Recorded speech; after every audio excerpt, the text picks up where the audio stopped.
Hello, I'm Ryan Bohl, a Stratfor Middle East and North Africa analyst at RANE. Sign up for our free newsletter at worldview.stratfor.com.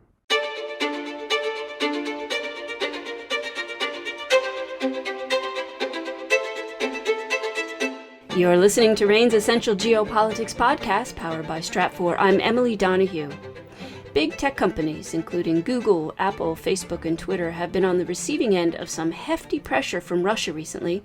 Big fines, threats, and even a face down with YouTube. What's it all about? Here with details is Matthew Orr, Stratfor Eurasia analyst with RANE. Hey, Matthew. Hey, Emily. So let's talk about this pressure campaign against big tech. When did it begin, and if you could answer, what are the motivations?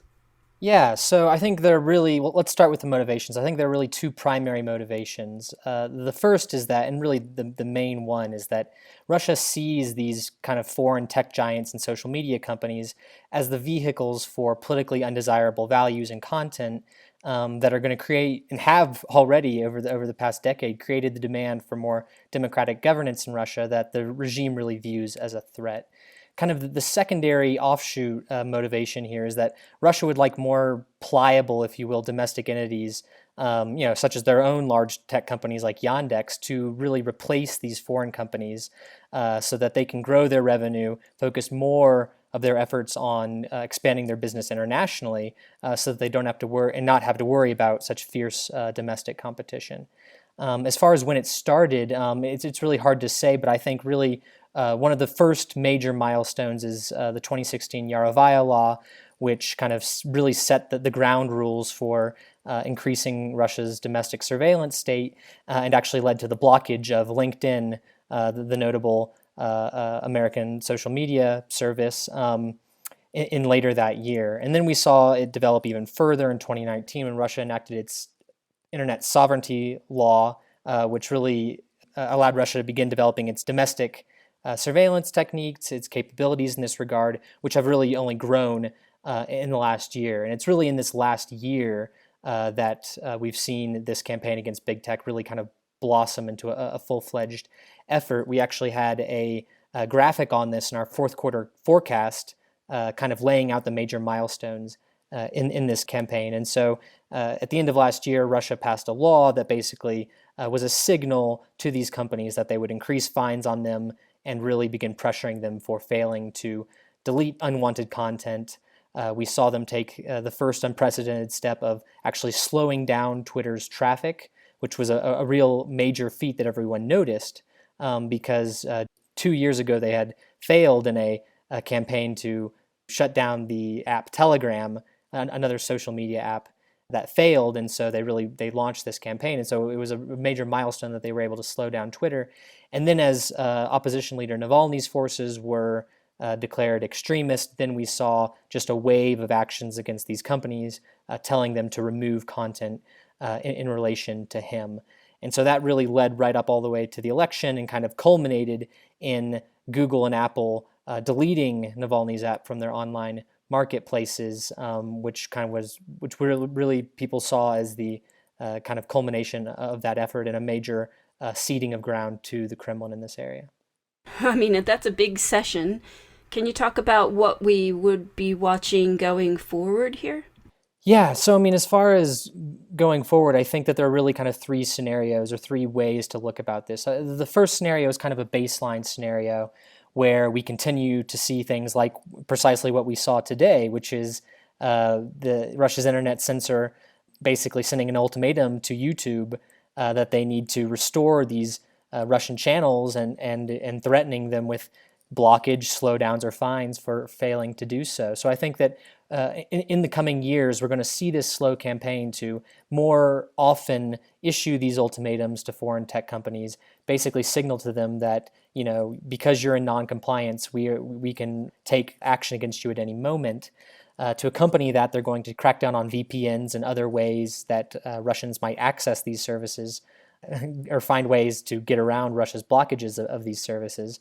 And the goal is, again, to wean people off these sites because in the long term, that they feel that they're kind of a danger to Russia. But I think that the Russian authorities don't want to cause super acute flare-ups that would lead to kind of the situation unraveling and blocking them too quickly, because they don't want to kind of make this into a crisis or lead to excessive domestic blowback for kind of a sudden blockage of these services. And so they want to do it very kind of gradually and slowly.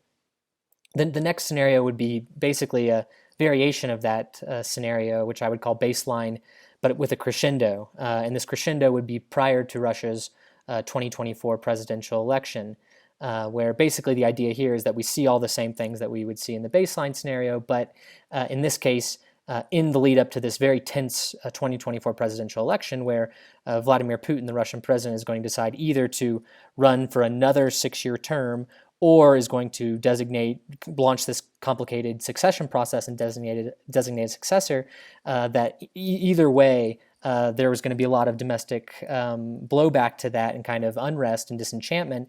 And so they might feel that they may need to take major action against these companies prior to that election to avoid them being used as vehicles to kind of spread those sentiments.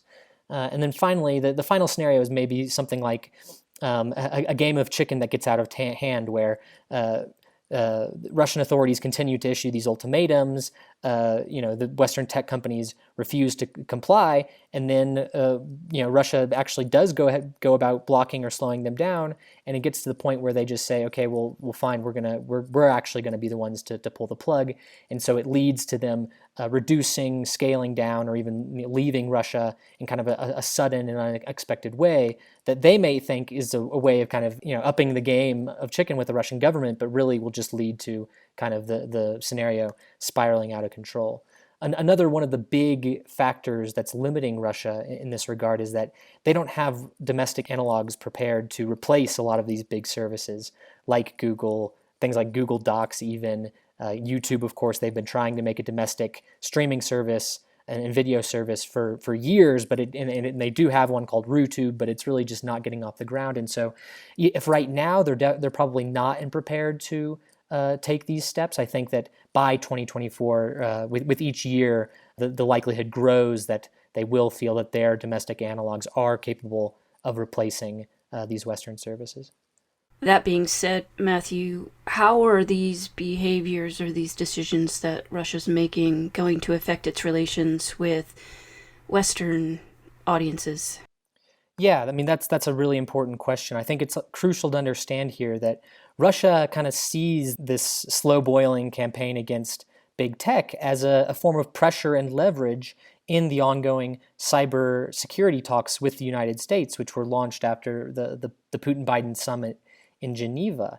Basically, the Russian idea here is they want to draw an equivalence. I think it's a very dubious equivalence, but it's one that they feel that provides them leverage, whereby Russia's failing to go after domestic ransomware groups or cyber criminals is equivalent to the U.S. Failing to take Russian demands seriously when they say that these tech companies are interfering in our domestic affairs. And so, we do see this Russian domestic issue being very kind of deliberately tied to U.S.-Russia relations and Russia's relations with the broader world. So I think that element of this is really another big space to watch going forward. Matthew Orr is Stratfor Eurasia analyst with RANE. Thank you so much for that guidance, Matthew. Sure thing. It was a pleasure to be here. Sign up for our free newsletter today to stay updated on Moscow's moves against big tech and their effects on U.S.-Russian relations. Go to stratfor.com/worldview. That's stratfor.com/worldview. I'm Emily Donahue. Thanks for listening.